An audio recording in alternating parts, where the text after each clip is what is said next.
Hi hello me இது உங்கள் fiction world. நான் உங்கள் அமி ஃபேமிலியில் தான். இன்றைக்கி நம்ம பார்க்க போகிறது நம்ம ஜங்குக்காவோட லாலெஸ் கேலக்ஸியோட பார்ட் 4 தான்.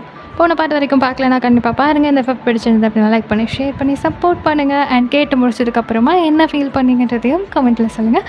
உங்கள் கமெண்ட்காக நான் வெயிட் பண்ணுவேன். ஓகே, போன பாட்டு எப்படி முடிஞ்சுதோ அதுலேருந்து அப்படியே நம்ம கண்டினியூ பண்ணலாமா? போன பார்ட்டோட லாஸ்ட்டில் நீங்கள் புக் படிச்சுட்டே தூங்கிட்டு இருந்திருப்பீங்க. அந்த புக்கை உங்கள் கையிலேருந்து ஜங்குக் எடுக்கும்போது அதுக்குள்ளேருந்து ஒரு ஃபோட்டோவையும் தென் ஒரு கோல்டு பென்னையும் எடுத்துருந்துருப்பான். ஸோ அது மூலமாக அவனுக்கு நிறையா கொஸ்டின்ஸ் வந்திருக்கும். அந்த பென் ரொம்ப ரேர் பீஸ், அது யார்கிட்டையுமே அவ்வளோ ஈஸியாக கிடச்சிடாது. அது எப்படி உங்களுக்கு வந்துச்சு அப்படின்றதுனால அவனுக்குள்ளே ஒரு தாட், உண்மையிலே நீங்கள் யார் அப்படின்னு சொல்லிட்டு. ஸோ உங்களுடைய பேக்ரவுண்டை வந்து செக் பண்ண ட்ரை பண்ணும்போது நீங்கள் ஒரு ஆர்ஃபனேஜ் பொண்ணு, தென் உங்களுக்கு ஃபேமிலி யாரும் கிடையாது அப்படின்ற மாதிரியான டீட்டெயில்ஸ் தான் நீங்கள் வந்து கொடுத்துருந்துருப்பீங்க ஒர்க்கு ஜாயின் பண்ணும்போது. ஸோ அது எதுவுமே அவனுக்கு உண்மை அப்படின்னு தோணலை. இன்னும் உங்களை வந்து யாருன்னு செக் பண்ணணும் அப்படின்ற விஷயத்தில் மட்டும்தான் அவன் ரொம்ப கான்சன்ட்ரேட்டடாக இருக்கிறான். ஸோ உங்களை கண்டுபிடிக்கணும் அப்படின்ற ஒரு மைண்டுக்குள்ளே அவன் ரொம்ப தீவிரமாக இறங்கிட்டான்.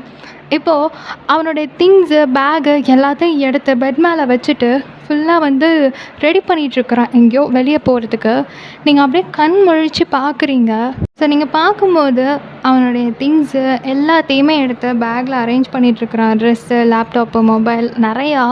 ஸோ உங்களுக்கு ஒரு மாதிரி உங்கள் மைண்டுக்குள்ளே ஒரு தாட்டு, என்ன எல்லாத்தையும் எடுத்து வச்சிட்ருக்குறான், ஒரு வேளை வெளியே எங்கேயாவது ஸ்டே பண்ண போகிறானா, அப்படி மட்டும் போனால் நிம்மதியாக இருக்கலாம் அப்படின்னு உங்களுக்கு ஒரு தாட்டு இருந்தாலும், இன்னொரு பக்கம் அவன் வெளியே போயிட்டான்னா நம்ம மட்டும் இங்கே இருக்கணும், அவங்க யாராவது வந்து நம்மளை டார்ச்சர் பண்ணிவிடுவாங்களோ, நம்மளை வேறு எங்கேயாவது ஷிஃப்ட் பண்ணிவிடுவாங்களோ அப்படின்னும் ஒரு பயம்.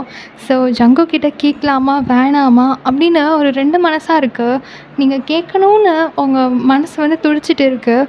ஆனால் எப்படி கேட்குறது? அவன்கிட்ட கேட்டால் அவன் சரியாக ஆன்சர் பண்ணுவானா இல்லையான்னு கூட உங்களுக்கு தெரியாது. ஸோ அப்படியே அமைதியாக அவனையே பார்த்துட்டு இருக்கிறீங்க. இப்போ எல்லா திங்ஸையும் எடுத்து வச்சவன் அந்த பேக் எல்லாத்தையும் பெட் மேலே தூக்கி வச்சுட்டு வெளியே போயிடுறான். ஸோ உங்களுக்கு ஒன்றுமே புரியலை, எடுத்து வச்சுட்டு எங்கே போகிறான் அப்படின்னு சொல்லிட்டு நீங்கள் அவனையே பார்த்துட்டு இருக்கிறீங்க. போனவன் கொஞ்சம் நேரம் கழித்து கையில் இன்னொரு பேக்கோடு வரான். நீங்கள் அப்படியே பார்த்துட்டே உட்காந்துட்டே இருக்கிறீங்க. அவன் உள்ளே வந்துட்டு நேராக ஃப்ரிட்ஜ் போயிட்டு அங்கே நிறைய திங்ஸ் அந்த பேக்லேருந்து எடுத்து ஃப்ரிட்ஜில் வைக்கிறான். தென் உங்களுக்கு தேவையான நிறைய திங்ஸை வாங்கி வாங்கி வாங்கி உள்ளே வந்து செட் பண்ணிகிட்டு இருக்கிறான். நீங்கள் அப்படியே பார்த்துக்கிட்டே இருக்கிறீங்க. இப்போ ஆல்மோஸ்ட் ஒரு 1/2 an hourக்கு அப்புறமேட்டு அப்படியே எல்லா வேலையும் முடித்து செக் பண்ணிவிட்டு அப்படியே உங்களை திரும்பி பார்க்குறான். நீங்கள் அவனை தான் பார்த்துட்டே உட்காந்துட்டு இருக்கிறீங்க. ஸோ உங்களுக்குள்ளே நிறைய கொஸ்டின்ஸ் இருக்குன்றது உங்கள் முகத்தை பார்த்தே நல்லா தெரியுது. அப்படியே கிட்டே வந்து நீல் டவுன் பண்ணி உங்ககிட்ட உட்காரான். நீங்கள் அப்படியே அவனை பார்த்துக்கிட்டே இருக்கிறீங்க. என்ன சொல்கிறதுன்னு தெரியல. இப்போ ஜங்குக் அப்படியே உட்காந்துட்டு ரிலாக்ஸ்டாக ஒரு பெருமூச்சு விட்டுட்டு, இங்கே பாரு வயன், ஒரு 2 நாளைக்கு நான் இங்கே இருக்க மாட்டேன். ஸோ உனக்கு தேவையான திங்ஸ் எல்லாமே இந்த ரூமில் இருக்குது. 2 நாளைக்கு தேவையான ஃபுட்டு, ஃப்ரூட்ஸ், வாட்டர், அப்புறம் உனக்கு ஏதாவது உடம்பு சரியில்லைன்னா டேப்லெட்னு எல்லாத்தையும் அரேஞ்ச் பண்ணிட்டேன். ஸோ இந்த ரூம்குள்ளே தான் 2 நாளைக்கு நீ இருக்க போகிற. நான் போகும்போது விண்டோ, பால்கனி, என்னோடய ரூம் டோர்னு எல்லாத்தையும் லாக் பண்ணி ப்ராப்பராக தான் நான் உன்னை விட்டுட்டு போவேன். இதுக்கு முன்னாடி நான் உன்னை ஹேண்ட் கேப் ரிமூவ் பண்ணி விட்டுட்டு போகும்போது நீ தேவையில்லாமல் வெளியே போய் எனக்கு டென்ஷன் கொடுத்துட்ட. இந்த டைம் அந்த மாதிரி பண்ண மாட்டேன்னு நான் நம்புகிறேன். அண்ட் ஒரு முக்கியமான விஷயம், 24 மணி நேரமும் உன்னை நான் பார்த்துக்கிட்டே தான் இருப்பேன். அதனால் தேவையில்லாமல் இங்கேருந்து வெளியே போகிறதுக்கு ஏதாவது ட்ரை பண்ணாத. அண்ட் இன்னொரு விஷயம், இந்த ரூம்குள்ளே இருக்கிறது மட்டும்தான் இப்போதைக்கு உனக்கு சேஃபான விஷயமும் கூட. இங்கேருந்து நீ வெளியே போய் யாருக்கிட்டையாவது மாட்டிக்கிட்டேன்னா அப்புறம் என்னால் எதுவும் பண்ண முடியாது வயன், புரியும்னு நினைக்கிறேன் அப்படிங்கிறா. இப்போ நீங்கள் அப்படியே பார்த்துக்கிட்டே இருந்தவங்க, அவன் சொல்கிறது எல்லாமே உங்களுக்கு புரியுது. இருந்தாலும் உங்களுக்குள்ளே இருக்கிற அந்த ஈகோ அப்படியே நீங்கள் ஒரு மாதிரியாக அவனை பார்த்து ஸ்மெர்க் பண்ணிவிட்டு, என்ன ஜங்குக் புதுசாக எனக்கு அட்வைஸ்லாம் கொடுத்துட்ருக்குற, அப்புறம் கேரெல்லாம் பண்ணுற, நான் இங்கே சேஃபாக இருக்கணும்னு நினைக்கிறியா? ஆனால் உனக்கு நான் கஷ்டப்படுறது தானே பிடிக்கும். நான் யார்கிட்டேனா மாட்டி அடி வாங்கினா கூட உனக்கு சந்தோஷம் தானே? இல்லை, இப்படியெல்லாம் நீ சொல்லிட்டு போனாதான் நான் அந்த மாதிரி பண்ணி யாருக்கிட்டையாவது மாட்டி கஷ்டப்படுவேன்றதுக்காக இன்டைரக்டாக சொல்கிறியா அப்படின்னு கேட்குறீங்க. இப்போ அவனுக்கு செம்மையாக கோவம் வருது. அப்படியே பல்ல கடிக்கிறான். இருந்தாலும் போகிற நேரத்தில் உங்களை எதுவும் ஹர்ட் பண்ண வேணாமே அப்படின்னு சொல்லிட்டு கொஞ்சம் அமைதியாக உட்காந்துட்டு, இதோ பாரு, நீ எக்கேடு கெட்டு ஒழிஞ்சாலும் எனக்கு எந்த பிரச்சனையும் இல்லை. ஆனால் என் அப்பா விஷயத்தில் என்ன நடந்திருக்குன்றத நான் முழுசாக தெரிஞ்சுக்கணும்னு நினைக்கிறேன். அதுக்கு எப்படி இருந்தாலும் நீ உயிரோடு இருந்தாகணும். இந்த ரூம் விட்டு வெளியே போனேன்னா, நான் இல்லைன்னா உன்னை ஒரே நாளில் கொன்று புதைச்சிருவாங்க. தெரியும்ல, எனக்கு என் அப்பா விஷயம் ரொம்ப ரொம்ப முக்கியம். அந்த ஒரே காரணத்துக்காக தான் உன்னை இவ்வளோ தூரம் சொல்லி பாதுகாத்து வச்சிட்ருக்கேன். புரியுதா? உன் மேலே ஒன்றும் கேரும் இல்லை, அக்கறையும் இல்லை அப்படிங்கிறான். இப்போ நீங்கள் அப்படியே ஒரு மாதிரி அவனை பார்த்துட்டு, அதானே பார்த்தேன், என்னடா திடீர்னு எனக்கு எல்லாத்தையும் எடுத்து வச்சு என்னை லாக் பண்ணி வச்சுட்டு போக போகிறேன்னு சொல்கிறியே, என் மேலே புதுசாக அக்கறை வந்துருச்சோன்னு. உன் காரியம் ஆகணுன்றதுக்காக தானே இவ்வளோத்தையும் பண்ணுற. ஏற்கனவே நான் செத்தாலும் பரவாயில்லன்னு 3 நாளாக என்னை ஒரு ரூம்குள்ளே அடைச்சி வச்சு சாப்பாடும் இல்லாமல் தண்ணியும் இல்லாமல் போட்டு வச்ச ஃபேமிலி தானே நீங்கள். இப்போ மட்டும் என்ன புது அக்கறை? 2 நாள் சாப்பிடலைன்னா நானும் செத்துற மாட்டேன் ஜங்குக். ஆல்ரெடி 3 நாள் சாப்பிடாமல் இருந்து உயிரோடு இருந்தவ தான். அதனால் தேவையில்லாமல் நீ இந்த அக்கறைலாம் எனக்கு வைக்க வேணாம். நீ எனக்கு எதுவுமே வைக்காமல் போனாலும் நான் நல்லா தான் இருப்பேன் அப்படின்றீங்க. அவனுக்கு இன்னும் இரிட்டேட் ஆகுது. செம்ம கடுப்பாயிட்டு அப்படியே கையெல்லாம் முறுக்கிட்டு ரொம்ப கண்ட்ரோல் பண்ணுறான். அவங்கெல்லாம் அப்படி பண்ணாங்கன்னா நானும் அதே பண்ணணுன்னு எனக்கு எந்த அவசியமும் இல்லை. அண்ட் இன்னொரு முக்கியமான விஷயம், என் ஃபேமிலின்னா அது என் அப்பா மட்டும்தான். சும்மா தேவையில்லாமல் கண்டவங்களையும் என் ஃபேமிலின்னு சொல்லிட்டு இருந்தேன்னா அப்புறம் நல்லா இருக்காது சொல்லிட்டேன். இங்கே பார் வயன், போகிற நேரத்தில் உங்ககிட்ட எந்த பிரச்சனையும் பண்ணாமல் நான் ஒழுங்காக போகணுன்னு நினைக்கிறேன். தேவையில்லாமல் என்னை இரிட்டேட் பண்ணி உன்னை கஷ்டப்படுத்த வச்சிடாத அப்படிங்கிறான். இப்போ நீங்கள் அப்படியே அவனை சைலண்ட்டாக பார்த்துட்ருக்குறீங்க. அவன் கண்ணில் அவ்வளோ கோவம் தெரியுது. இருந்தாலும் அவன் கண்ட்ரோல் பண்ணுறாங்கிறதையும் உங்களால் ஃபீல் பண்ண முடியுது. ஸோ நீங்கள் சைலண்ட்டாக உட்காந்துட்ருக்குறீங்க. ஜங்குக்கு அப்படியே ஒரு 5 நிமிஷம் அங்கேயே உட்காந்துருந்துட்டு அவங்க ஹேண்ட் கேப் அப்படியே ரிமூவ் பண்ணி விடுறான். நீங்கள் அப்படியே அவனையே பார்த்துட்டு உட்காந்துட்ருக்குறீங்க. ஸோ அவனுக்கு அது நல்லாவே ஃபீல் ஆகுது. ஒரு மாதிரி டிஸ்டர்ப் ஆக ஆரம்பிக்குது. இதுக்கு மேலே உட்காந்துருந்தா செட் ஆகாதுன்னுட்டு உங்ககிட்டேருந்து அப்படியே எழுந்திரிச்சிட்டு அவனோட திங்ஸ் எல்லாத்தையும் எடுத்துகிட்டு ரூம்லேருந்து வெளியே போக போகிறான். ஸோ ஆல்ரெடி பால்கனி விண்டோ எல்லாத்துலேயுமே லாக் போட்டுட்டான். தென் உங்களுடைய ரூம்லேருந்து அப்படியே வெளியே போயிட்டு அந்த ரூமை லாக் பண்ணுறதுக்காக உங்களை பார்த்து திரும்பி நின்றுட்டு அந்த டோரை பிடிச்சிட்டு நிற்கிறான். நீங்கள் அப்படியே அவனையே பார்க்குறீங்க. அவனும் உங்களையே பார்த்துட்ருக்குறான். ஒரு மாதிரி மிஸ்ஸிங் ஃபீல். 2 நாளாக 2 பேருமே ஒருத்தர் பார்த்துக்க போகிறது கிடையாது. என்ன தான் நீங்கள் அடிச்சுக்கிட்டாலும் உங்களுக்குள்ளார அவ்வளோ லவ் இருக்குது. ஆனாலும் வெளிக்காமிக்காமல் அவ்வளோ அழகாக ஒழிச்சு வச்சுட்ருக்குறீங்க 2 பேருமே. இப்போது உங்களுக்கும் அவன் போகிறது பிடிக்கல, அவனுக்கும் இங்கேருந்து போகிறதுல இஷ்டம் இல்லை. இருந்தாலும் போய் தான் ஆகணுன்ற மாதிரி இப்போ ஜங்குக்கு ஒரு மாதிரி ஓடி வந்து உங்களை கட்டி பிடிச்சி பயங்கரமாக கிஸ் பண்ணணும் அப்படின்னு தோணுது. ஆனாலும் அவன் முகத்தில் எதையுமே காமிச்சிக்காம அந்த டோரை அப்படியே பொறுமையாக க்ளோஸ் பண்ணுறான். ஸோ பொறுமையாக அந்த டோர் கொஞ்சம் கொஞ்சமாக க்ளோஸ் ஆகி ஃபுல்லாக க்ளோஸ் ஆகுது. தென் அவனோட ஃபேஸ் ஃபுல்லாக உங்களுக்கு மறையுது. நீங்கள் அப்படியே அந்த டோரையே பார்த்துட்டு இருந்துட்டு, நீ மாறவே இல்லை ஜங்குக், இப்போவும் அதே லவ்வோட அப்படியே இருக்க. உன்னால் என்கிட்ட இப்போ கூட நடிக்க முடியலல்ல. உனக்கு எப்படி கோவப்படணும்னு கூட தெரியலடா. குழந்த மாதிரி இருக்க. என்னை உன்னால் வெறுக்கவே முடியாதுன்னு எனக்கு தெரியும். ஆனால் அது உன்னை ரொம்ப கஷ்டப்படுத்தும் ஜங்குக். சீக்கிரமே நீ என்னை வெறுக்கணும். அதுக்கு தான் நான் இது எல்லாத்தையும் பண்ணிகிட்ருக்கேன். நான் பண்ண போகிற விஷயத்தினால எனக்கு என்ன வேணால் ஆகலாம். நீ என்னை மிஸ் பண்ணிட்டேன்னு எப்போவுமே ஃபீல் பண்ணக்கூடாது. நீ உன் லைஃப்பில் ரொம்ப சந்தோஷமாக இருக்கணும் ஜங்குக். நீ என்னை மறந்துட்டு ஒரு நல்ல பொண்ணோட சந்தோஷமாக உன் வாழ்க்கை நீ வாழணும். அதுதான் உனக்கு கரெக்டு. உன்னோட இந்த அழகான லவ்வை என்னால் இந்த ஜென்மத்தில் அனுபவிக்க முடியல. இருந்தாலும் இன்னொரு ஜென்மத்தில் கண்டிப்பாக நீ கொடுத்ததை விட நிறைய லவ்வை உனக்கு நான் திருப்பி தருவேன். ஆனால் இப்போது என்னால் உன்கிட்ட எதையும் வெளிப்படுத்த முடியல. ஆசையாக இருக்குது, பக்கத்தில் நீ இருக்க. ஆனால் என்னால் எதுவுமே பண்ண முடியல. நீ சீக்கிரமே என்னை வெறுத்துரு ஜங்குக். அதுதான் உனக்கு நல்லது. அப்போ தான் என்னாலேயும் என் வேலையை ஒழுங்காக முடிக்க முடியும் அப்படின்னு நீங்கள் அப்படியே கண்ணில் நீர் கோர்த்து போய் மனசுக்குள்ளே நினச்சிக்கிட்டு இருக்கிறீங்க. இப்போ ஜங்குக்கு அவனோட திங்ஸ் எல்லாத்தையும் எடுத்துகிட்டு அவனோட கண்ணை தடைச்சிட்டு அப்படியே கீழே இறங்கி போகிறான். ஸோ ஜங்கு கையில் திங்ஸோடு வரதை பார்த்துட்டு எல்லாருமே ஒரு மாதிரி ஒன்று கூடி நின்றுட்டுருக்குறாங்க. நான் ஒரு முக்கியமான விஷயமா வெளியே கிளம்புறேன். ஸோ ஒரு 2 நாளைக்கு நான் இங்கே இருக்க மாட்டேன். என் ரூமில் அவளை லாக் பண்ணி தான் வச்சுருக்கேன். ஸோ என் ரூம் பக்கம் யாரும் போகக்கூடாது. அப்படியே போனீங்கனாலும் எனக்கு பசிக்குது, தாகமாக இருக்குது நம்ம கற்றுனானா காதிலே வாங்கிக்காமல் உங்கள் பாட்டுக்கு போயிடணும். புரிஞ்சுதா? அவளுக்கு ஃபுட்டு தரேன், தண்ணி தரேன்னு யாராவது ஏதாவது பண்ணிங்கன்னு தெரிஞ்சுது அப்புறம் நான் மனுஷனாக இருக்க மாட்டேன். முக்கியமாக என் ரூம் ஓப்பன் பண்ணுறதுக்கு யாரும் ட்ரை கூட பண்ணக்கூடாது. யாராவது அந்த மாதிரி பண்ணிங்கன்னு தெரிஞ்சுது வந்ததுக்கப்புறம் நான் மனுஷனாக இருக்க மாட்டேன் அப்படின்னு ஒரு மாதிரி மிரட்டலாக சொல்லிவிட்டு அங்கேருந்து கிளம்பி போயிடுறான். அப்போ தான் யாரும் உங்களை டிஸ்டர்ப் பண்ண மாட்டாங்க அப்படின்னு சொல்லிட்டு. ஸோ எல்லாருமே என்ன நினச்சிக்கிறாங்கன்னா, உங்களை பயங்கரமாக அவன் டார்ச்சர் பண்ணுறான், தென் உங்களுக்கு வந்து ஃபுட்டு தண்ணி எதுவுமே கொடுக்காம உங்களை வந்து பட்டினி போட்டு ரொம்ப கொடுமைப்படுத்திட்டு இருக்கிறான் அப்படின்னு எல்லாருமே ஒரு மாதிரி சந்தோஷமாக சரி ஓகே அவள் எக்கேடோ கேட்டு ஒழியிட்டோம் அப்படின்ற மாதிரி அவங்கவுங்க வேலையை பார்த்துட்டு போயிட்டாங்க. அங்கே இருக்கிற மெய்ட்ஸு தென் கேர்ள்ஸுக்கெலாம் அவ்வளோ ஹாப்பி, நீங்கள் வந்து இவ்வளோ அனுபவிக்கிறீங்க அப்படின்னு சொல்லிட்டு எல்லோரும் சந்தோஷமாக ஒருத்தர் மாற்றி ஒருத்தர் சிரிச்சுக்கிட்டு அவளுக்கு இதெல்லாம் தேவைதான், ரொம்ப அழகாக இருக்குன்னு என்னெல்லாம் ஆட்டம் போட்டிருப்பா அப்படி இப்படின்னு சொல்லிட்டு ஒரு மாதிரி பேசிகிட்டு இருக்கிறாங்க. ஸோ ஜங்குக் வெளியே போயிடுறா. அவனோட மனசு ஃபுல்லாக உங்கள்கிட்டே தான் இருக்குது.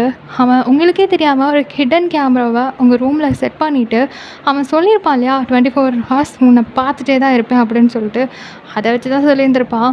ஸோ அந்த கேமராவை ஆன் பண்ணி உங்களை பார்க்குறான். நீங்கள் உங்களுடைய புக்கை எடுத்து மறுபடியும் புரட்ட ஆரம்பிச்சிருப்பீங்க. ஸோ அவன் காரில் போய்கிட்டே அந்த கேமராவில் ஃபுல்லாக உங்களை பார்த்துட்டே இருக்கிறான். ஏண்டி இப்படி என்னை டார்ச்சர் பண்ணுற? உன்னை பக்கத்துலேயே வச்சுக்கிட்டு எவ்வளோ கஷ்டப்பட்டுட்ருக்கேன்னு தெரியுமா? நல்லா தானடி போயிட்டு இருந்துச்சு எல்லாமே, சம்மந்தமே இல்லாமல் நீ எனக்கு வேணான்னு அது வாயிலேருந்து எப்படி வந்துச்சுன்னு எனக்கு இப்போ வரைக்கும் முடியல. உன் கண்ணில் அவ்வளோ லவ் இருக்குது, ஒவ்வொரு நாளும் நான் அதை பார்க்குறேன். ஆனால் எதுக்காக என்கிட்ட நீ போய் சொல்லி நடிச்சிட்ருக்கன்னு தான் எனக்கு தெரியல. நீ சொல்கிறதுக்கு பின்னாடி ஏதோ ஒரு பெரிய காரணம் இருக்குதுன்னு எனக்கு புரியுது. ஆனால் அது ஏன் நீ என்கிட்ட ஓப்பன் பண்ண மாட்டேற எனக்கு எதுவுமே புரியலை. ஆனால் ஏதோ ஒரு பெரிய பிரச்சனையில் நீ இருக்கன்னு மட்டும் தெரியுது. சீக்கிரமே எல்லாத்தையும் கண்டுபிடிச்சி சரி பண்ணிவிட்டு மறுபடியும் உன்னை ஏன் வேணால் நான் மாற்றுவேன் அப்படின்னு அந்த கேமராவில் அவங்கள பார்த்துக்கிட்டே மனசுக்குள்ளே யோசிச்சுக்கிட்டே அப்படியே ஒரு மாதிரி டியோரி ஐஸோடு உட்காந்துட்டு இருக்கிறான். இப்போ அப்படியே இங்கே கட் பண்ணால் நெக்ஸ்ட் டே ஆஃப்டர்நூனுக்கு மேலே நீங்கள் எல்லோரும் ஒன்றா சேர்ந்து படிச்சிருப்பீங்க இல்லையா காலேஜ், அந்த காலேஜோட என்ட்ரன்ஸில் ஜங்குக் நின்றுட்டுருக்கிறான். ஸோ அவனுக்கு பழைய ஞாபகங்கள்லாம் அப்படியே ஓட ஆரம்பிக்குது.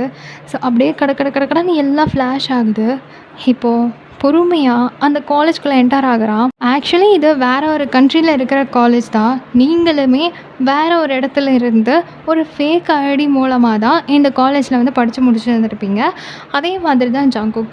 பிகாஸ் நீங்கள்லாம் வந்து கொஞ்சம் பெரிய இடத்து பிள்ளைங்க அப்படின்றதுனால உங்களுடைய ஒரிஜினல் ஐடியை வந்து ரிவீல் பண்ண விரும்பாமல் இந்த மாதிரி ஒரு ஐடி ப்ரூஃப், அதாவது ஃபேக் ஐடி ப்ரூஃப் வச்சு உங்களுடைய ஸ்டடீஸ்லாம் கம்ப்ளீட் பண்ணியிருப்பீங்க. உங்கள் நேம் மட்டும்தான் ஒரிஜினலாக இருந்திருக்கும்.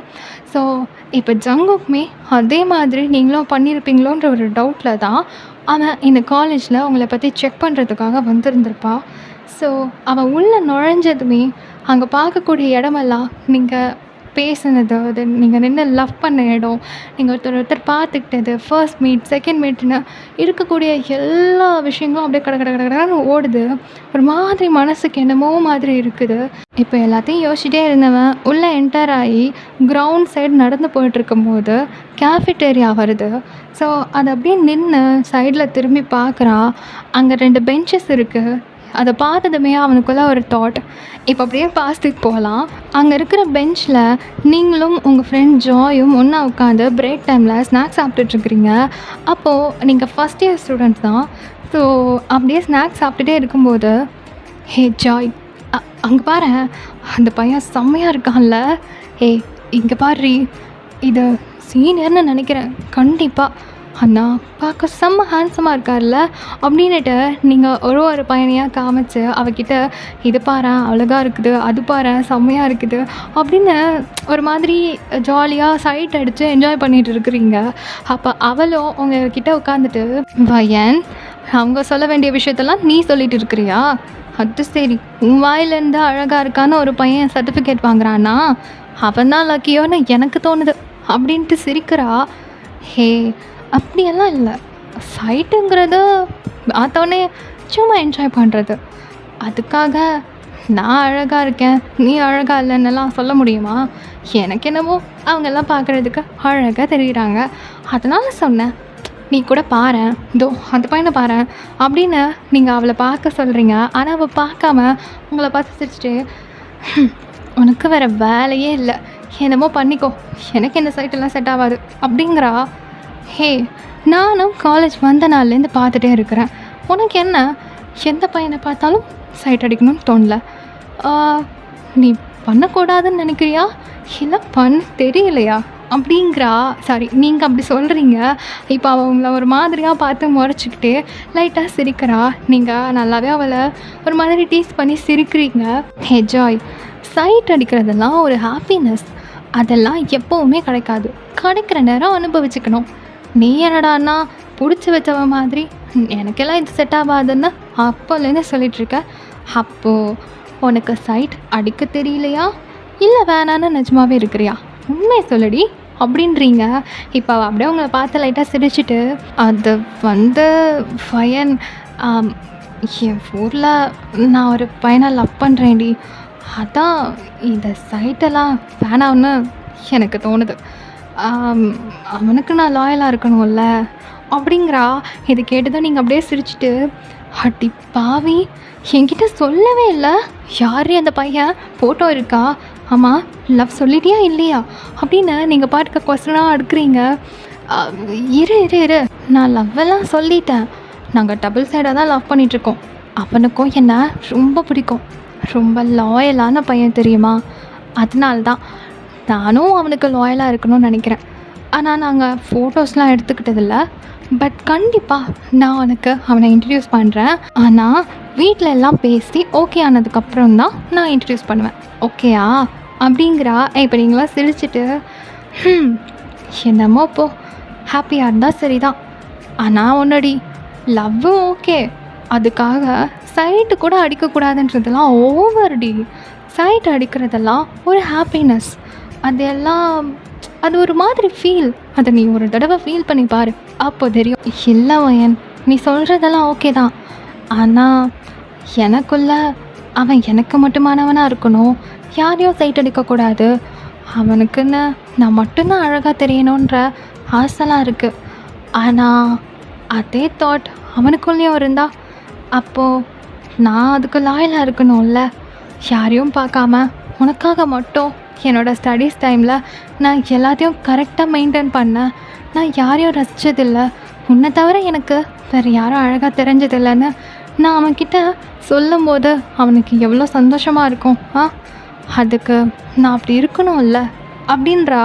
இப்போ நீங்கள் அப்படியே பயங்கரமாக சிரிச்சிட்டு, இந்த மாதிரி ஒரு பொண்ணு கிடைக்கிறதுக்கு அவன் தான் கொடுத்து வச்சுருக்கணும். எனிவேஸ் அவனை பார்க்க நான் ரொம்ப ஆர்வமாக இருக்கேன் அப்படின்னு சொல்கிறீங்க. ஸோ அவளும் சிரிச்சிட்டு இருக்கிறா. இப்போது நீங்கள் பேசிகிட்டு இருந்த எல்லாத்தையும் உங்கள் பக்கத்து டேபிளில் உட்காந்து ஜங்கு கேட்டுட்டு அப்படியே ஒரு மாதிரி சேரை இழுத்து போட்டு உங்கள் பெஞ்சில் உட்காந்துட்டு, என்ன வயன் சீனியர் பாய்ஸுக்கெலாம் உட்காந்து மார்க் போட்டுட்ருக்க போல் அப்படிங்கிறான். இப்போ நீங்கள் லைட்டாக சிரிச்சிட்டு, அதெல்லாம் இல்லையே, நான் சும்மா பேசிகிட்டு இருந்தேன். நடிக்காத, நான் எல்லாத்தையும் கேட்டுட்டு தான் இருந்தேன். சரி சொல்லு, சீனியர் பாய்ஸுக்கெலாம் அழகாக மார்க் போட்டுட்டு இருந்தா, எனக்கு எவ்வளோ மார்க் போடுவ அப்படிங்கிறா. இப்போ நீங்கள் டக்குன்னு அவனை அப்படியே நிமிர்ந்து பார்க்குறீங்க. செம்ம அழகாக இருக்கான். உங்களுக்கு என்னமோ அவ்வளோ க்ளோஸில் அவனை பார்க்கும்போது என்னமோன்னு ஃபீல் ஆகுது, ஒரு மாதிரி வித்தியாசமாக இருக்குது. நீங்கள் அப்படியே அவனை கண்ணை மேய்க்காமல் பார்த்துட்டே இருக்கிறீங்க. நீங்கள் ஸ்டார் பண்ணுறீங்கன்றது அவனுக்கு நல்லாவே தெரியுது. ஸோ ஒரு மாதிரி ஒன் சைடாக சிரிச்சிட்டு, என்ன மார்க் போடுவியான்னு கேட்டால் இப்படி பார்த்துட்ருக்க, விட்டால் இப்படியே கடிச்சு திருண்டுருவ போலையே அப்படிங்கிறான். அதெல்லாம் ஒன்றும் கிடையாது, மார்க் போடுற அளவுக்கு அங்கே ஒன்றும் இல்லை. அதை சொல்கிறதுக்கு தான் உன்னை பார்த்துக்கிட்டே இருந்தேன் அப்படின்றீங்க. இப்போ அவன் அப்படியே உங்களை பார்த்து முறைக்கிறான். நீங்கள் சிரிக்கிறீங்க. தென் ஜாயும் சிரிச்சுட்டு உட்காந்துட்டு இருக்கிறா. ஸோ நீங்கள் 3 பேரும் ஒரு மாதிரி ஜாலியாக பேசிகிட்டு இருக்கிறீங்க. நீங்கள் 3 பேருமே ஒரே கிளாஸ் அப்படிங்கிறதுனால அது போக நீங்கள் உங்கள் கிளாஸில் எல்லாரு கூடயுமே ஒரு மாதிரி ஜாலி டைப் ரொம்ப நல்லாவே மிங்கிள் ஆவீங்க. ஸோ எல்லாருக்கூடமே நல்லா பேசுவீங்க. அந்த மாதிரி தான் ஜங்குக்கும் உங்கள் கூட பேசிகிட்டு இருப்பான். இப்போ அப்படியே கொஞ்சம் நேரம் போக உங்களுக்கு நெக்ஸ்ட்டு பீரியடுக்கு டைம் ஆகுது. ஸோ நீங்கள் வாட்ச் பார்த்துட்டு ஓகே ஜாய், ஜங்குக் போகலாமா, டைம் ஆகிடுச்சு, அப்புறம் ப்ரொஃபஸர் வந்தால் கத்த போகிறாரு அப்படின்றீங்க. ஸோ அவங்களும் டைம் செக் பண்ணிவிட்டு சரி ஓகே போகலாம் அப்படின்னு சொல்லிட்டு எழுந்துக்கிறாங்க. அந்த டைமில் கரெக்டாக பேக் சைடில் ஜங்குக்கை யாரோ கூப்பிடுறாங்க. ஸோ அவன் திரும்பி பார்க்குறான். டே ஜங்குக், ஒரு 5 நிமிஷம் இங்கே வாடா, ஒரு முக்கியமான விஷயம் அப்படிங்கிறான். அப்போ ஜங்குக்கும் டைமை செக் பண்ணிட்டு டே பீரியட்க்கு டைம் ஆகிடுச்சுடா, ப்ரொஃபஸர் வந்து கத்த போகிறாரு, வா போகலாம், ஒரு 5 நிமிஷம்டா, முக்கியமான விஷயம், இங்கே வந்துட்டு போ அப்படின்ட்டு அவன் கூப்பிட்றான். அப்போ நீங்களும் சரி நாங்கள் கிளாஸ் கிளம்புறோம், நீ என்னென்ன பேசிட்டு வா சரியா அப்படின்னு சொல்லிவிட்டு ஜாயை கூப்பிட்டுட்டு அப்படியே நீங்கள் கிளம்புறீங்க.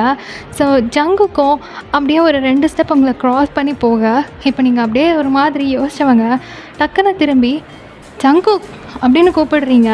அப்போ அவனும் திரும்பி பார்த்து என்னங்கிற மாதிரி ஐப்ரோவை ரேஸ் பண்ணி கேட்குறான். இப்போ நீங்கள் அழகாக பேக்வேர்டில் நடந்துக்கிட்டே ஒரு மார்க்கமாக சிரிச்சுட்டு இது வரைக்கும் நான் மார்க் போட்ட யாரும் உன்ன மாதிரி இருந்தது கிடையாது, அதே மாதிரி இது வரைக்கும் இந்த மாதிரி 2 ஐஸை நான் எங்கேயும் பார்த்ததும் கிடையாது, அதனால் எனக்கு நிஜமாகவே உனக்கு மார்க் போட தெரியல. ஸோ நான் உண்மையாக தான் சொன்னேன் உனக்கு என்னால் மார்க் போட முடியலன்னு அப்படின்னு ஒரு மாதிரியாக சிரிச்சுக்கிட்டே சொல்லிட்டு போயிடுறீங்க. ஸோ ஜங்குக்கு இதை கேட்கும் போது ஒரு மாதிரி லைக் வித்தியாசமாக இருக்குது. தென் அவனுக்குமே சிரிப்பு வருது. இந்த இடத்துல ஒருத்தர் மேலே உங்களையே அறியாமல் ஒரு சின்ன சின்ன ஃபீலிங்ஸ் க்ரியேட் ஆகிட்டே இருக்குன்றது அழகாக தெரியுது. ஸோ அவனும் சிரிச்சுட்டு அங்கேருந்து போயிடுறான். நீங்களும் ஜாயோட கையை பிடிச்சிட்டு அங்கேருந்து நடந்து போயிடுறீங்க. இப்போ ஜாய் அப்படியே உங்களை திரும்பி பார்த்துட்டு ஹே என்ன தாண்டி நீ சொல்ல வர, ஆமாம் என்ன ஆச்சு உனக்கு, ஜங்குக்கிட்ட நீ இப்படியெல்லாம் பேசவே மாட்டியே, அப்புறம் என்ன திடீர்னு அப்படின்னு கேட்குறா. அப்போ நீங்களும் ஒரு மாதிரி சிரிச்சுட்டு தெரியல, எந்த பையன்கிட்டயோ எனக்கு இப்படியெல்லாம் பேசணுன்னு தோணுதில்லை, ஆனால் ஜங்குக் பார்க்கும்போது கொஞ்சம் வித்தியாசமாக இருக்கான், என்னவோ தெரில, பார்க்கலாம் அப்படின்னு சொல்லிட்டு சிரிச்சுக்கிட்டே அவ கூட போயிடுறீங்க. ஸோ இந்த இன்சிடெண்ட் ஜங்குக்கு அப்படியே கண்ணுக்குள்ளே வந்து போகுது. இப்போ அதெல்லாம் நினச்சி பார்க்கும்போது ஜங்குக்கு உண்மையிலேயே அவன் கண்ணு முன்னாடி அது நடந்து போன மாதிரி ஒரு விஷுவலாக வந்து தெரிஞ்ச மாதிரி இருக்குது. ஸோ அதையெல்லாம் பார்த்துட்டு அப்படியே நடந்து அவனுடைய காலேஜ் ஸ்டாஃப் ரூம்குள்ளே என்டர் ஆகி போகிறான். ஸோ அங்கே இருக்கிற ஒரு சில ஸ்டாஃப்ஸ்லாம் ஜங்குக்கு கிளாஸ் எடுத்தவங்களும் இருக்கிறாங்க. ஸோ ஜங்குக்கை பார்த்தோன்னா அவங்கள ஹாப்பி ஆகிட்டு வந்து பேசுகிறாங்க. அப்படியே ஜங்குக் கொஞ்ச நேரம் பேசிகிட்டு இருந்துட்டு சார் எனக்கு ஒரு ஹெல்ப்பு, அது என்னோடய பேட்ச் டைமில் இருந்த ரெஜிஸ்டர் வேணும், என்கிட்ட இருந்த ஃப்ரெண்ட்ஸோட கான்டாக்ட்ஸ்லாம் போயிடுச்சு, அவங்கள மீட் பண்ணணும் ஒரு முக்கியமான விஷயமா, அதனால் அட்ரஸ் ஒரு ஃபோன் நம்பர் ஏதாவது கிடச்சா நல்லாயிருக்கும்ல, அதுக்காக தான் நான் வந்தேன். ஸோ எனக்கு ரெஜிஸ்டர் ஏதாவது கிடைக்குமா ப்ளீஸ் அப்படின்னு கேட்குறான். இப்போ அந்த ப்ரொஃபஸர் ஐயோ மிஸ்டர் ஜங்குக் என்ன பேசிகிட்டு இருக்கீங்க, இப்போ நீங்கள் ஒரு கண்ட்ரியோடைய பிரசிடெண்ட், நீங்கள் கேட்டால் கிடைக்காதுன்னு எதுவுமே கிடையாது, அப்படி இருக்கும்போது என்ன ஹெல்ப்புன்னெலாம் சொல்லிகிட்ருக்கீங்க, நான் எடுத்து தரேன் அப்படின்னு அந்த ப்ரொஃபஸர் ஒரு மாதிரி ஒரு மரியாதையில் பேசுவாங்களா அந்த மாதிரி பேசுகிறாரு.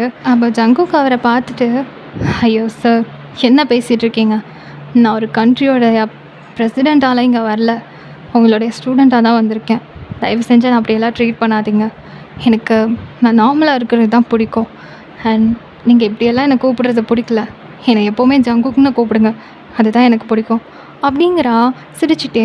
அப்போ அவரும் லைட்டாக சிரிச்சுட்டு ஜங்குக்கு ஹக் பண்ணிவிட்டு அப்படியே ஜங்குக்கு அங்கே உட்கார வச்சுட்டு போய் வேகமாக அந்த ரெஜிஸ்டர் புக்ஸ் எல்லாத்தையும் எடுத்துகிட்ருக்காரு. ஸோ அவனுடைய பேட்ச் டைமில் இருந்த ரெஜிஸ்டர்ஸ் எல்லாத்தையும் எடுத்து அப்படியே அந்த டேபிள் மேலே வைக்கிறாரு. இப்போ ஆர்வமாக ஜங்குக் அதை புரட்ட ஆரம்பிக்கிறான். ஸோ அந்த நேம் லிஸ்ட்டெல்லாம் செக் பண்ணி அப்படியே வரும்போது உங்களுடைய நேம் அப்படியே கண்டுபிடிக்கிறான். ஸோ அந்த நேம்க்கு நேராக அந்த பக்கமாக நீங்கள் கொடுத்துருக்குற டீட்டெயில்ஸ் என்ன, நீங்கள் எங்கேருந்து வந்திருக்கிறீங்க, உங்களை பற்றின எல்லா இன்ஃபர்மேஷன்ஸையும் எடுத்துடணும் அப்படின்ற ஒரு ஆர்வத்தில் அப்படியே பார்த்துட்டு இருக்கிறான். ஸோ அங்கே இருக்கிற விஷயங்களெல்லாம் படிச்சுட்டு செம்ம ஷாக் ஆகி அப்படியே உட்காந்துட்டு இருக்கிறான். ஸோ இதுக்கப்புறம் என்ன ஆக போகுது, அடுத்த பார்ட்டில் என்னென்ன நடக்க போகுதுன்றத சீக்கிரமே பார்க்கலாம். அண்ட் அது வரைக்கும் வெயிட் பண்ணுங்கள். Miss you so much. Love you all. Tata, bye.